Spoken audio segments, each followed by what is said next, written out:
Bonjour à tous et bienvenue dans un épisode spécial de Real Talk avec Cyrus Jansen. Nous avons de nouveau l'honneur d'accueillir le professeur Robert Pape, l'un des principaux experts américains en campagne aérienne et stratégie militaire. Et il a été une mine d'informations exceptionnelle concernant cette escalade en Iran et tout ce qui touche à la guerre avec l'Iran. Professeur Pape, comment allez-vous aujourd'hui? Bah super, merci de m'avoir invité. C'est un plaisir, professeur. J'ai beaucoup apprécié vos analyses que vous partagez encore. Tout le monde vous connaît pour le concept du piège de l'escalade, dans lequel le gouvernement des États-Unis, Donald Trump, s'y est retrouvé profondément mêlé ces derniers mois. Et je voudrais vous donner la parole ici pour expliquer un peu plus le concept du piège de l'escalade. Et vraiment, la chose la plus importante en ce moment, c'est de savoir où nous en sommes dans ce piège, parce que je crois que la situation est littéralement en train de devenir incontrôlable. J'aimerais donc avoir votre avis alors que nous enregistrons ceci début août. Merci encore de me donner l'occasion de m'adresser à votre public.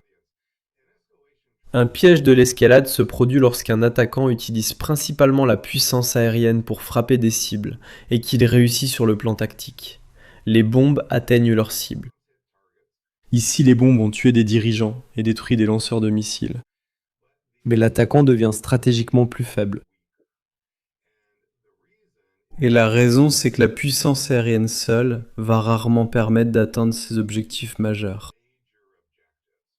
Donc, le piège de l'escalade ne se produit pas seulement avec la puissance aérienne. Mais parfois, je l'appelle le piège de la bombe intelligente. Parce que l'illusion de contrôle qui accompagne les bombes intelligentes, nous avons des présentations PowerPoint, des personnes en uniforme avec des étoiles. Et il est vrai que les bombes toucheront la cible dans 95% des cas, à moins d'1 mètre du point visé. Nos bombes de précision peuvent toucher une chaise. Cela crée une illusion non seulement de succès tactique, mais aussi de succès stratégique. Le problème, c'est que c'est un piège. C'est le piège. Et nous sommes tombés dans le piège. D'autres présidents américains sont tombés dans ce piège. D'autres pays. Poutine est tombé dans le piège. Mais le piège dans lequel nous sommes maintenant avec l'Iran, c'est probablement le piège d'escalade le plus diabolique de l'histoire américaine, voire de l'histoire tout court. C'est à ce point difficile parce que chaque mois que cette guerre a continué, vous avez vu le président Trump essayer une nouvelle stratégie tactique. D'abord, c'était le bombardement des dirigeants. Cela n'a pas provoqué l'effondrement du régime en Iran. Ensuite, il y a eu 6 semaines de campagne de bombardement contre principalement des cibles militaires. Ce sont les lanceurs. C'était la campagne des lanceurs. Et ce fut le cas. Nous avons obtenu quelques succès.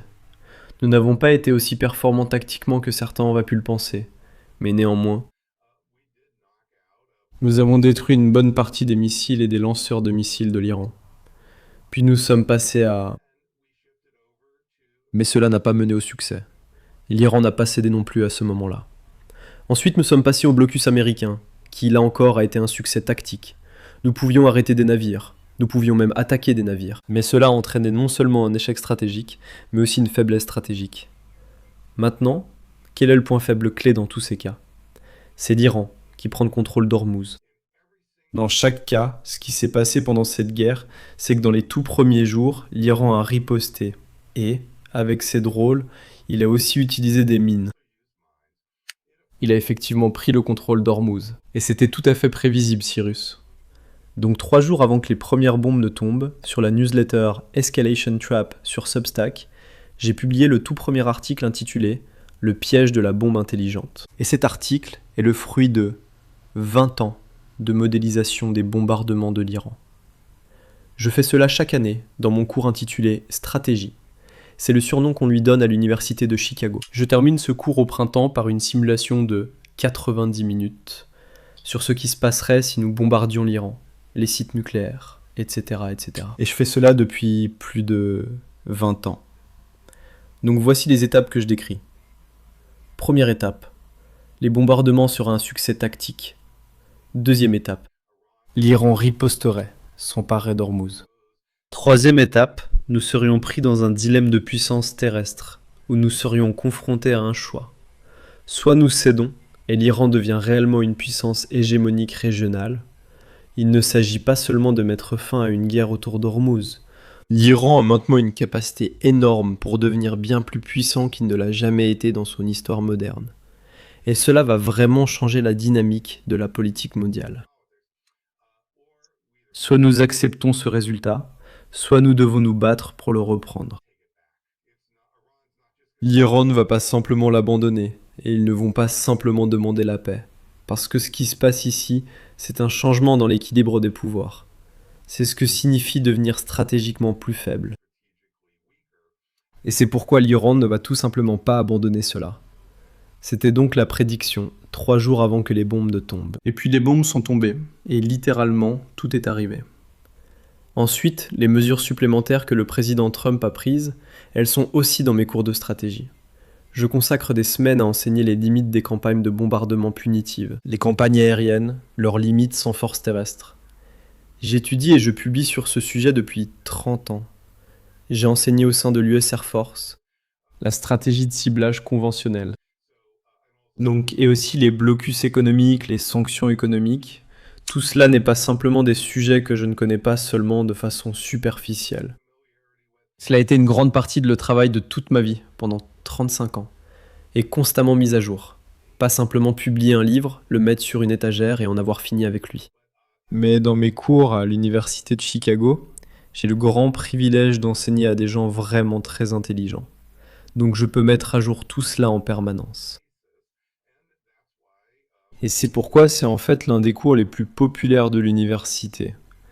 Il présente des cadres pour les étudiants. Et cela va des étudiants de premier cycle jusqu'au doctorat. Des cadres que les étudiants peuvent utiliser non seulement pour passer un examen et être notés dessus, mais aussi tout au long de leur parcours. S'ils choisissent de travailler dans la fonction publique, comme beaucoup le font s'ils rejoignent l'armée, comme certains le font s'ils poursuivent un doctorat, ou s'ils vont dans le milieu universitaire ou dans le monde des groupes de réflexion. Donc tout cela, et aussi le secteur privé d'ailleurs, parce qu'il y a de plus en plus de composantes liées au risque, par exemple chez United Airlines et d'autres, qui ont besoin de meilleurs cadres de compréhension. Ce sont donc les cadres que j'utilise, et que j'utilise depuis des décennies, et ils se sont révélés extrêmement précieux. J'ai également conseillé chaque administration de la Maison-Blanche de 2001 à 2024. Encore une fois, sur ces questions d'escalade. Pas bien sûr toujours sur l'escalade avec l'Iran. C'est le cas particulier aujourd'hui, mais il y a eu de nombreux sujets liés à l'escalade au cours des 20 dernières années. Et donc, ce sont les cadres de base que j'ai développés, et j'ai décidé de les partager avec le monde. Je n'avais aucune idée qu'ils allaient être, que l'accueil serait aussi fort. C'est vraiment merveilleux. Et parfois c'est écrasant. Et c'est tout simplement formidable. Mais je pense vraiment que cela montre qu'il y a une énorme soif de profondeur et de véritable substance.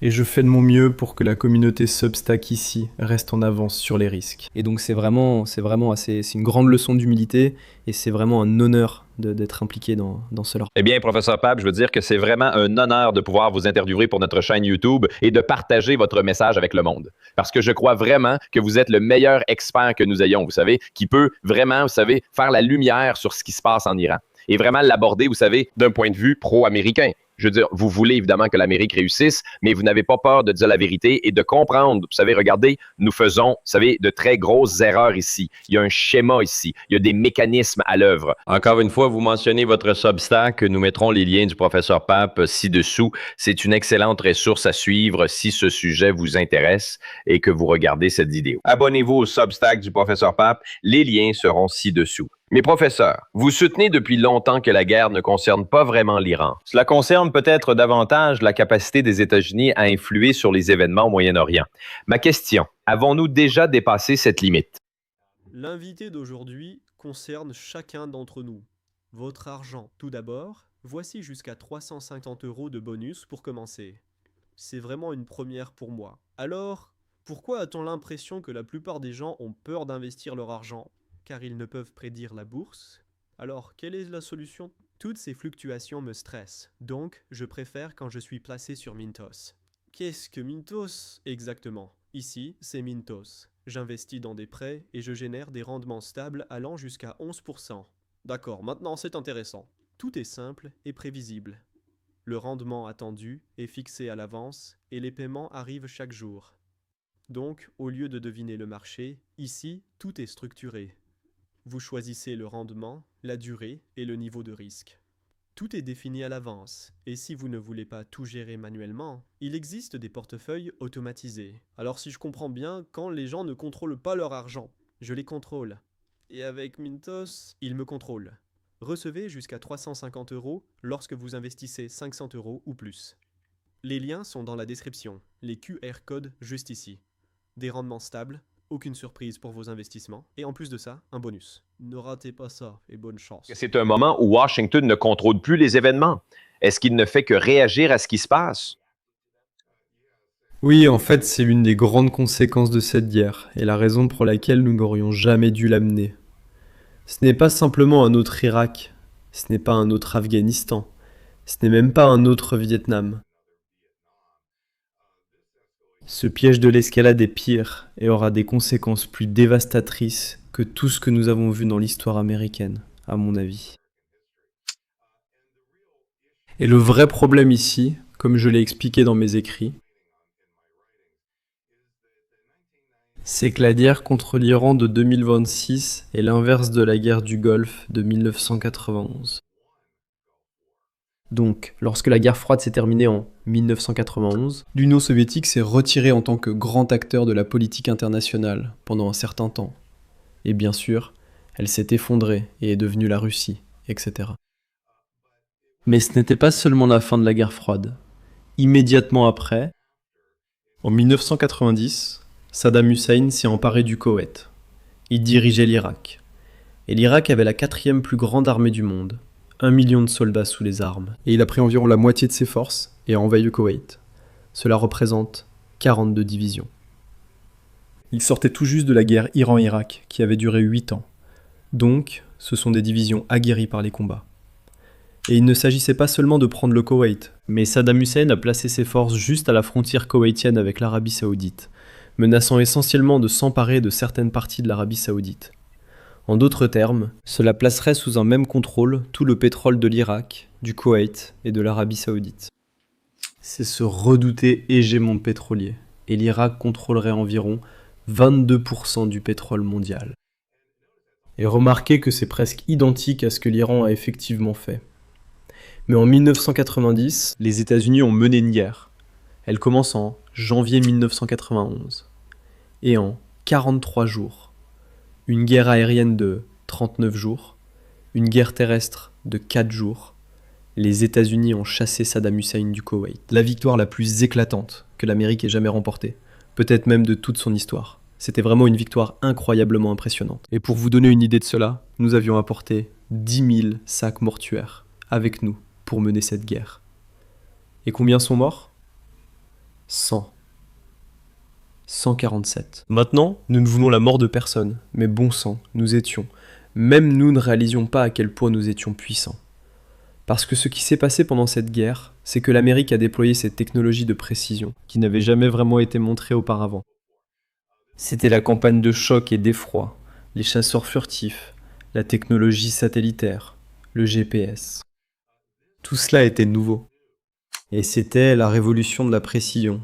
J'en parle beaucoup dans mon livre Bombing to Win, et j'enseignais à l'US Air Force à cette époque.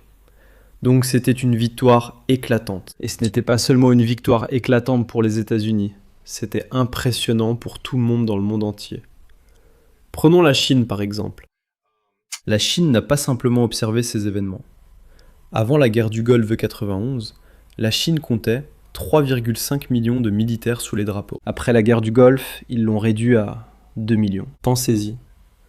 Pourquoi ont-ils abandonné tout cela ? Parce que ce n'était rien d'autre que des cibles pour nos forces de frappe de précision. Impossible de tenir tête à l'Amérique. Ils savaient qu'ils devaient se transformer complètement s'ils voulaient avoir une chance de faire face aux États-Unis. Pays après pays après pays. C'était donc la véritable puissance unipolaire des États-Unis, le moment unipolaire. Et c'est pourquoi ces gouvernements européens ont réduit leur budget de défense, parce qu'ils pensaient, l'Amérique maîtrise l'escalade, ils vont vaincre n'importe quel ennemi rapidement. Et il n'y a aucun coût. Cette guerre ne coûte rien ici. Alors pourquoi devrait-il fournir, vous savez, construire? Et en fait, dans les années 1990, avec cette incroyable révolution de la précision, les États-Unis ont réduit leur budget militaire. Donc c'était pas seulement nos alliés européens. Et donc nous maintenant, dans les années 2000, nous avons eu des guerres sans fin.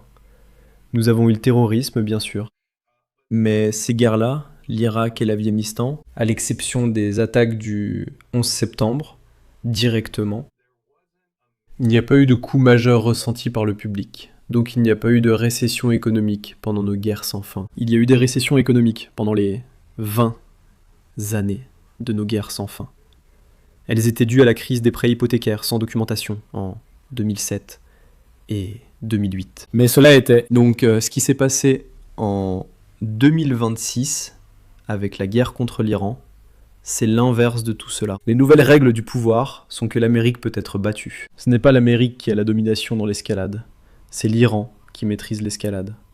Ce n'est pas l'Amérique qui possède la révolution des frappes de précision, et simplement la supériorité. Vous savez, ce complexe militaire de haut niveau. L'Iran possède désormais une capacité de frappe de précision, et elle est bon marché, et elle peut être produite en masse. Et elle peut être produite en plus grande quantité que les intercepteurs américains, très coûteux, produits en petite série. Donc quelles sont... Et ensuite les conséquences sont énormes pour les États-Unis, pour le monde, à cause du coût, du choc pour l'économie mondiale, qui débute à peine. Cela n'a même pas encore frappé. C'est l'opposé de la guerre du Golfe de 91.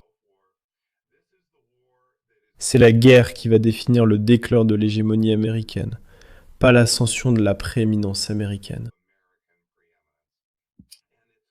Et cela crée déjà des vides de pouvoir. Donc Donald Trump, la semaine dernière, a encore fait marche arrière, n'est-ce pas? Donc il a fait tout un tas de menaces, puis il s'est rétracté. Et c'est la 5e fois, d'après mon compte, au moins 5 fois que je peux documenter cela précisément.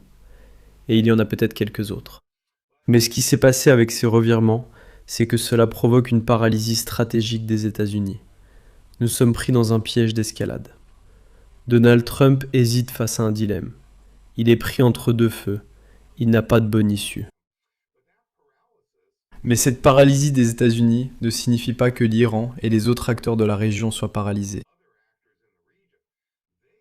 Eux ne sont pas paralysés. Ils avancent pour gagner du pouvoir, et essayer d'obtenir plus d'influence, car à mesure que la puissance de l'Amérique décline, cela crée un vide de pouvoir. Vide de pouvoir. Et devine quoi? Les vides de pouvoir n'aiment pas rester des vides. Les rivalités de pouvoir viennent combler ces vides. Et c'est ce que tu vois. C'est pourquoi l'Iran se mobilise pour se donner des moyens de pression. Il lance des attaques. C'est pourquoi tu vois maintenant les proxys de l'Iran, les Houthis par exemple, faire des choses similaires. Des attaques similaires contre l'Arabie Saoudite. Et ensuite tu vois l'Arabie Saoudite lancer certaines attaques. Ce que tu vois, c'est une situation classique de spirale. C'est la phase de spirale du piège de l'escalade, Cyrus. Tu as mentionné au début qu'on a l'impression que les choses deviennent incontrôlables. Elles deviennent incontrôlables depuis que la toute première bombe est tombée, le 28 février. Maintenant, ça ne fait que s'amplifier. Et l'une des raisons pour lesquelles ça devient incontrôlable maintenant, c'est qu'à mesure que la guerre s'étend et que ce vide de pouvoir persiste, de plus en plus d'acteurs s'impliquent. Et chacun d'eux peut utiliser la force de manière indépendante. Ils n'appellent pas toujours les États-Unis pour demander « Hey, ça vous dérange si on fait ceci ou cela ?» Parfois ils le font, parfois non. Et c'est vrai pour nos alliés. Mais ceux qui ne sont pas nos alliés, l'autre camp, eux, ils ne nous appellent jamais. Donc ils ne le font pas.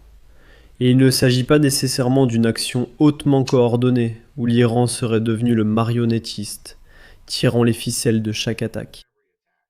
C'est pas tout à fait ça. Ce qui se passe, c'est qu'il y a un vide de pouvoir. Et dans ce vide de pouvoir, c'est la phase de spirale du piège de l'escalade. De plus en plus d'acteurs sont maintenant impliqués. Il y a les États-Unis, l'Iran, Israël, le Hezbollah, les Houthis, l'Arabie Saoudite. Ce sont les acteurs par procuration. Les groupes soutenus par l'Iran en Irak. Et donc, ce que vous voyez, c'est cette phase. Et cela arrive parce que cette guerre a des caractéristiques vraiment uniques. Et ces caractéristiques sont dévastatrices pour les États-Unis. Et tu as raison. Je crois fermement à la primauté américaine. Je veux que l'Amérique soit le pays le plus riche et le plus puissant du monde. Et ce qui se passe, c'est que malheureusement, cela va décliner avec le temps. Donc, quand nous avons gagné la guerre du Golfe, en 1991, ce n'était pas qu'une victoire militaire, même si certains pensent que c'est tout ce qui intéresse les militaires. Non. Cela a inauguré l'ère de la mondialisation, ce qui a rendu le commerce beaucoup moins cher dans le monde entier. Le commerce, en proportion du produit mondial, est passé de 38% en 1990 à 62% en 2020. Et cela résulte de cette puissance américaine prééminente, capable d'apporter de la stabilité aux routes commerciales du monde entier. Et au-delà de la stabilité physique, c'est la confiance que les choses resteraient stables. C'est pourquoi les taux d'assurance sont si bas. C'est pourquoi vous pouviez avoir des opérations commerciales en flux tendu. Là, vous savez, en ce moment, bien sûr, devant chez moi à Chicago, tout ce que j'ai à faire, c'est appuyer sur quelques boutons sur Amazon, et parfois en 4 heures, c'est livré. Je veux dire, réfléchissez à ça. Vous recevez le produit à votre porte. C'est vraiment impressionnant quand on y pense. Très souvent, par exemple, vous voulez une table, et vous allez acheter une table. Cette table est fabriquée en Inde. Cette table est fabriquée en Asie. Et donc en réalité, presque toutes les choses que nous considérons aujourd'hui comme acquises dépendent de ce commerce mondial bon marché. Eh bien, cela va devenir beaucoup plus cher. Et c'est déjà plus cher à cause du pétrole, de l'énergie. Les gens se sont concentrés là-dessus. Mais cela va avoir des répercussions. Cette conséquence, ce n'est pas seulement l'Amérique. L'Amérique a perdu du pouvoir au Moyen-Orient. Mon Dieu. Pourquoi le président Xi et Trump participent-ils à un sommet? Et qu'est-ce que le président Xi dit à Trump en face? Vous êtes une puissance en déclin. C'est ça. Qu'est-ce que cela signifie? Un vide de pouvoir. Qu'est-ce que ça veut dire? Plus d'attention. Quelqu'un va combler ce vide. Et donc soudainement, il y a beaucoup plus de nervosité, pour ainsi dire. Et ce que cela signifie, c'est de l'incertitude. Et au fil des années, il y a toutes les raisons de s'attendre à ce que ces conséquences se manifestent, tout simplement. Professeur, votre explication était remarquable. Je tiens à souligner les revirements de Donald Trump, car vous avez partagé sur Twitter un excellent graphique illustrant clairement les 5 cas que vous avez documentés. Que Donald Trump s'est retiré de cela. Ce week-end, il a déclaré « Nous avons rassemblé le plus grand arsenal depuis la Seconde Guerre mondiale. Nous préparons une attaque sur des ponts civils, des usines de dessalement. Je veux dire, toutes les infrastructures. Et puis, bien sûr, tout cela est annulé. Beaucoup de gens disent que les marchés... Vous savez, beaucoup de manipulation du marché par l'équipe de Trump. Mais je veux vous interroger sur, vous savez, cette potentielle campagne de bombardement. Disons simplement que Trump passe réellement à l'acte et lance, vous savez, cette campagne dont il a parlé. Vous savez, à quoi cela ressemblerait-il réellement? Qu'est-ce que le succès signifierait vraiment? S'agit-il vraiment de rouvrir le détroit d'Ormuz? Ou bien les objectifs de l'Amérique sont-ils déjà devenus impossibles à atteindre? Je vais répondre à votre question sur la réussite dans un instant. Mais d'abord, revenons sur les 5 reculs pour souligner un point. Sur X, c'est tellement abrégé qu'il est difficile de faire passer des idées sur X. Je veux donc simplement souligner que dans ces 5 reculs, que vous verrez remonter jusqu'en mars, ce n'est pas seulement que Trump n'a pas mis ses menaces à exécution. Remarquez que l'Iran a gagné de plus en plus de pouvoir. L'Iran s'est enhardi à chaque nouveau recul. Donc certaines personnes, et c'est bien sûr compréhensible, se concentrent sur l'impact tactique de ces reculs sur le marché boursier. Est-ce que cela signifie une manipulation du marché? Et c'est bien possible, Je ne sais pas. Mais j'ai aucune raison de douter qu'il y ait aussi une manipulation en cours. Mais il se passe aussi quelque chose de plus large. C'est que l'Iran prend de plus en plus confiance. Et il prend de plus en plus confiance. Parce qu'à chaque étape, chaque recul de Trump prouve, pour l'Iran, que sa dissuasion fonctionne. Et cela signifie qu'il peut faire un pas de plus. Et si vous regardez simplement le passage de l'Iran de la survie à l'ambition au cours de ces derniers mois, où il gagne en influence et l'utilise de plus en plus dans la région. Je viens de mentionner les Houthis par exemple. Ce que vous voyez, c'est une véritable conséquence stratégique négative du repli qui renforce tout le reste que je viens d'expliquer. Maintenant, si nous parlons de ce qui compte comme une réussite, d'accord, donc il ne fait aucun doute que le détroit d'Ormuz, étant sous contrôle de l'Iran, est la question centrale en ce moment, d'une certaine manière même plus importante que le programme nucléaire, même si je ne pense pas que ce dernier soit complètement écarté. Mais que signifierait le succès ? Le succès signifierait, comme le dit le président Trump, que le détroit d'Ormuz redevienne normal. Il serait ouvert comme il l'était avant le 27 février, c'est-à-dire au 28 février. Ce qui signifie que le trafic commercial normal pourrait reprendre. Maintenant, il ne serait peut-être pas nécessaire que ce soit 100% normal, soit 130 navires, mais au moins autour d'une centaine. Vous savez, 50 qui entrent, 50 qui sortent, ce genre de choses au quotidien, c'est ce qui serait considéré comme normal. Maintenant, qui définit cela d'ailleurs ? Ce n'est pas défini par le président des États-Unis, même si lui, ou un futur président, ou une future présidente, pourrait en parler. En fin de compte, ce sont les transporteurs commerciaux qui définissent cela. Ce sont eux qui doivent prendre le risque de passer. Et en ce moment, il y a quelques navires qui sortent du détroit d'Ormuz. C'est comme s'ils s'échappaient d'une prison pendant que les gardiens leur tirent dessus. D'accord, mais très peu y entrent de nouveau. Donc, il n'y a pas d'évasion pour entrer dans Ormuz. L'évasion, c'est pour en sortir. Et on peut voir qu'il est peut-être risqué de tenter de sortir d'Ormuz maintenant. Mais est-ce que ce sera moins risqué dans un mois ? Vous voyez, c'est comme ça que les gens suivent ça, en fonction du nombre. Et même ceux qui sortent sont très très peu nombreux. Donc, ce que vous voyez ici, c'est que ce sont les transporteurs commerciaux eux-mêmes qui définissent la victoire.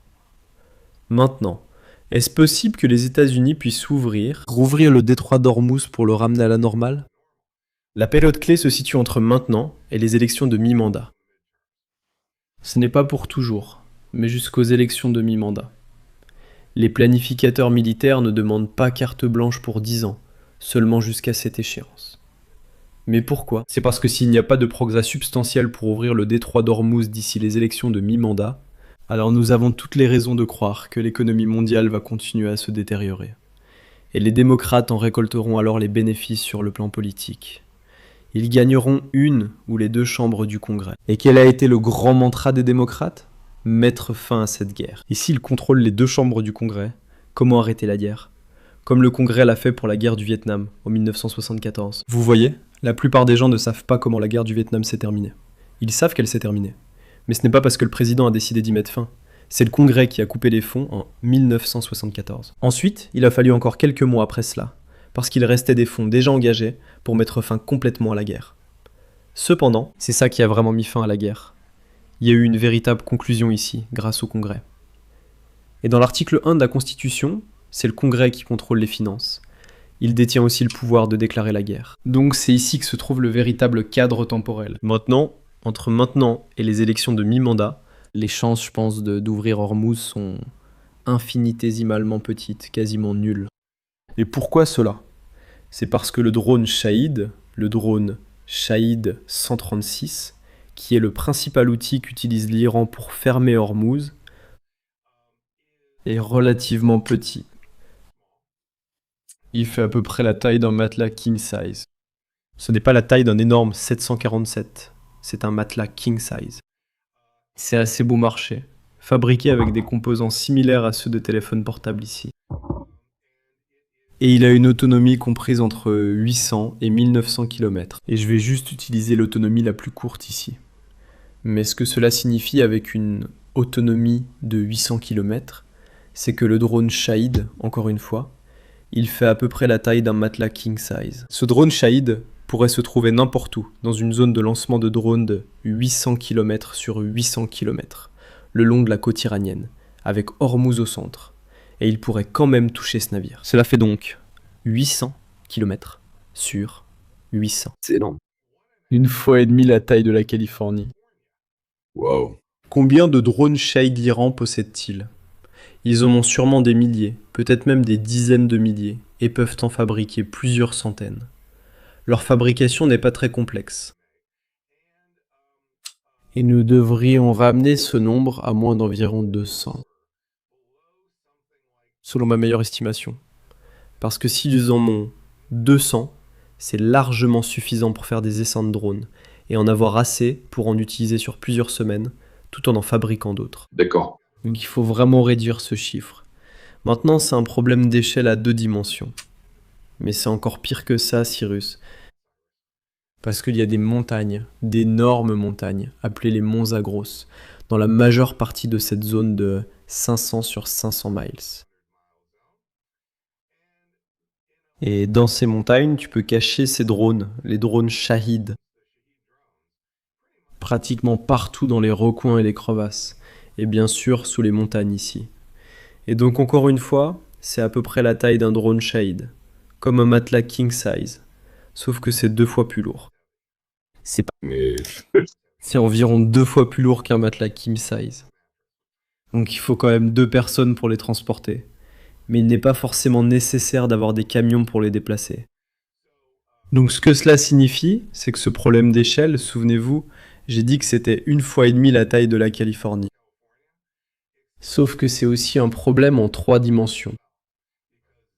Parce que ces matelas king size pourraient se trouver n'importe où, dans ces montagnes. Ils n'ont pas besoin d'être tous regroupés dans une seule zone pour qu'on puisse tous les éliminer d'un coup. D'accord, ils vont probablement être dispersés ici. Alors imaginez que les montagnes sont comme un gratte-ciel. Comme l'Empire State Building. Sauf que les monts Zagros font 10 fois la hauteur de l'Empire State Building. Et dans cette analogie avec l'Empire State Building, ce matelas king size peut être au sous-sol de l'Empire State Building. Il peut être au rez-de-chaussée. Il peut être au 10e étage. Il peut être au 17e étage. Tu comprends ce que je veux dire. Donc, et donc tu dois vraiment fouiller ça, et puis tu sais combien d'Empire State Buildings tu peux mettre dans cette zone de 500 par 500 miles. 1,6 million. Et C'est de ça qu'on parle. 11 000 Manhattan. C'est ça notre problème. C'est pour ça que la traque des drones. Maintenant, je ne peux pas vous dire que ça ne pourra jamais être résolu, même si je suis presque sûr que ce ne sera probablement pas le cas. D'accord, mais cela ne se réglera sûrement pas en 3 mois. Au minimum, c'est une mission de 3 à 6 mois ici, et il se peut que ce soit même pas faisable, parce que l'échelle est tout simplement trop grande pour contenir l'Iran et neutraliser les drones comme il le faudrait. C'est ça le fondamental. Je pense qu'en fait, Cyrus, c'est la question clé qu'il faut porter à la connaissance du public. Parce que le public sait que les choses ne vont pas bien. D'accord. Et ils ont maintenant une idée de la géographie. On critique souvent les Américains, en disant qu'ils ne connaissent pas leur géographie. Mais je pense que beaucoup d'Américains savent à peu près où se trouve l'Iran, et ils connaissent même le détroit d'Ormuz. L'ampleur de ce dont on parle pour ouvrir Hormuz. Et vous avez tous ces généraux qui parlent de la façon dont ils peuvent faire cela, y compris d'anciens commandants du CENTCOM et d'autres commandants en chef, qu'on appelle les SINGs. D'accord, oui, voyons-les en discuter en profondeur ici, au lieu de se contenter d'une phrase. Allons vraiment dans les détails opérationnels ici. Et je pense qu'une fois que vous examinez d'un peu plus près les détails opérationnels, là vous voyez tout de suite que le problème c'est l'ampleur. Ce n'est pas une question de courage de nos gens. Ce n'est pas une question d'intelligence. Nous avons les meilleurs. J'ai enseigné à ces gars. Je suis impressionné par notre armée. Au niveau tactique. D'accord. Mais ce qu'on leur demande de faire, c'est une mission qui est... Vous savez, c'est tout simplement, je pense, au-delà des capacités de n'importe qui. Ce n'est pas seulement un problème américain, cela dépasse les capacités de tout le monde. Et c'est pour ça que l'Iran a l'avantage. Et il prend de plus en plus l'avantage. Parce que chaque attaque de Trump convainc tout le monde qu'ils vont devoir se ranger du côté de l'Iran. Vous voyez, je veux dire, qu'est-ce qu'ils vont vraiment faire? Je veux dire, vous avez entendu récemment, je crois que c'était hier, la Grande-Bretagne, le Royaume-Uni, a dit non, l'Iran n'entreront pas dans cette guerre. Non, ne venez pas tirer vos missiles sur nous, d'accord? C'est le signe de ce que je décris.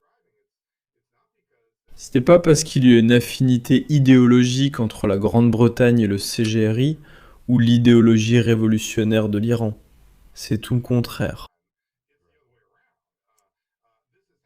Cela se produit malgré les différences idéologiques ici. Et donc ce que vous voyez, c'est le pouvoir. C'est ça.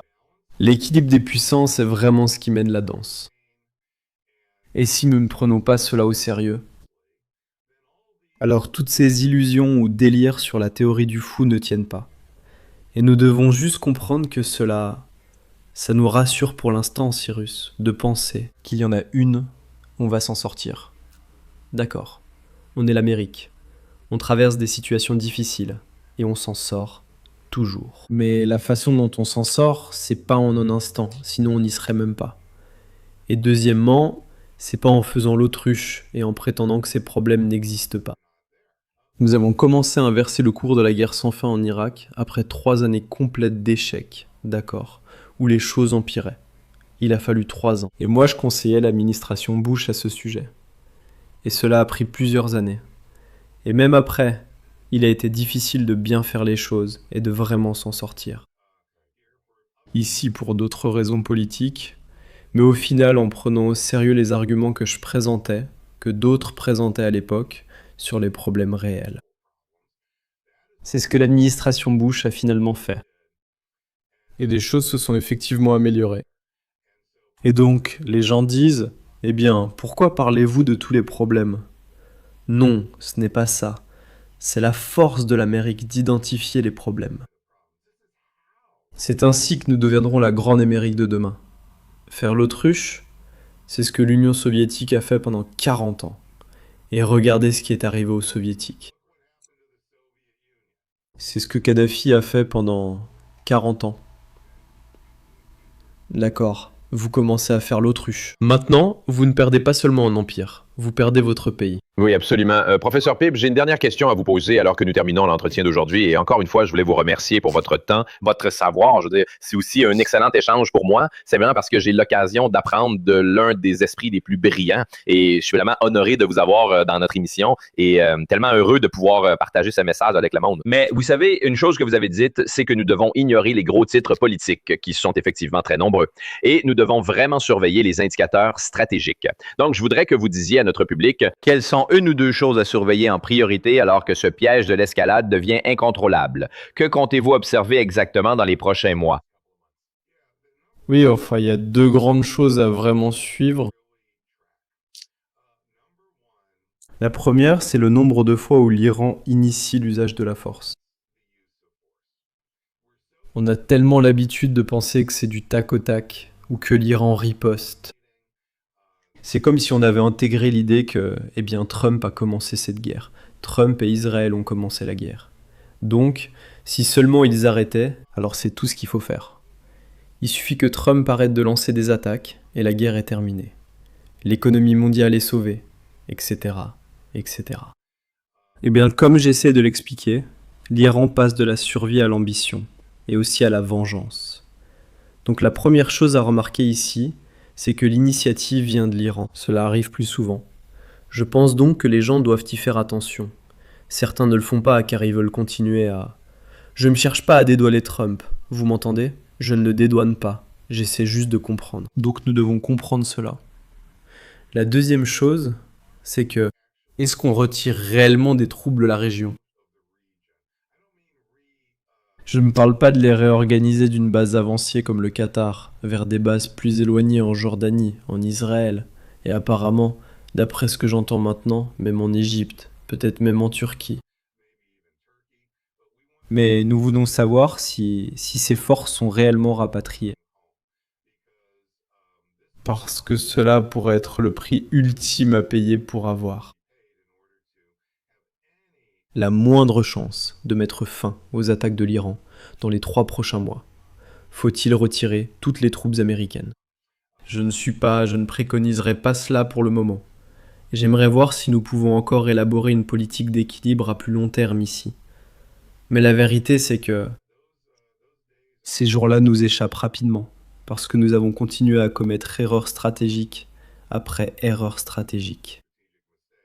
Et à force de faire ces erreurs, il faut en payer le prix, généralement en termes de puissance. Oui, absolument. Professeur Pape, où pouvons-nous trouver plus de vos travaux? Je sais que nous avons mentionné le Substack, nous allons le mettre ci-dessous. Y a-t-il autre chose que vous voudriez que nos spectateurs sachent? Eh bien, vos spectateurs voudront peut-être savoir que j'ai accidentellement créé 2 Substacks. Et comme je suis très présent dans les médias, les 2 ont. Et maintenant, je propose du contenu unique sur chacun. Donc il y a le Substack Escalation Trap, qui suit vraiment de manière très détaillée la trajectoire de la guerre avec l'Iran. Et puis il y a aussi le Substack du professeur Pape, qui examine davantage les implications mondiales. Donc, quand je parle de choses comme la perte de l'hégémonie américaine à l'échelle mondiale, la perte de l'Empire, ce que cela signifie pour l'Asie, ce qui se passe avec la guerre entre la Russie et l'Ukraine, tout cela se trouve sur le Substack du professeur Pape. Le Substack Escalation Trap, je le réserve vraiment uniquement aux événements qui se produisent spécifiquement dans la guerre avec l'Iran. Même si, je vous l'accorde, ce n'est pas si spécifique que ça. Mais c'est parce que je ne peux vraiment pas unifier tout cela sans les détruire à ce stade. Une fois que vous êtes dans les médias, Cyrus, et une fois que cela a été créé, ils viennent simplement ici et ils s'inscrivent. Vous ne pouvez pas contrôler ça, comme vous le savez probablement. Ici. En bref, je fournis maintenant le contenu unique. Certaines personnes s'abonneront aux 2, d'autres choisiront, et c'est très bien. Et puis toutes les 2 semaines, il y a un briefing en direct que j'anime sur les 2. Donc chacun d'eux a son propre briefing en direct. Et il y a d'autres, donc il y a des publications uniques chaque semaine, il y a des briefings en direct. Et vous pouvez voir que cela s'est avéré être... Vous savez, je dois encore donner des cours à l'automne. Donc, cela s'avère être. On pense souvent que les professeurs travaillent peu. Pourtant, cela revient à cumuler plusieurs emplois à temps plein. C'est exact. Vous avez 3 emplois à temps plein en ce moment. Donc, eh bien, professeur, nous allons mettre les liens vers vos 2 publications sur Substack dans la description ci-dessous. Alors, tout le monde, assurez-vous d'aller les consulter. Merci encore, professeur Robert Pape de l'Université de Chicago, de nous avoir accordé votre temps aujourd'hui. Merci à tous d'avoir suivi l'entretien. Cliquez sur les liens ci-dessous et à très bientôt pour le prochain épisode.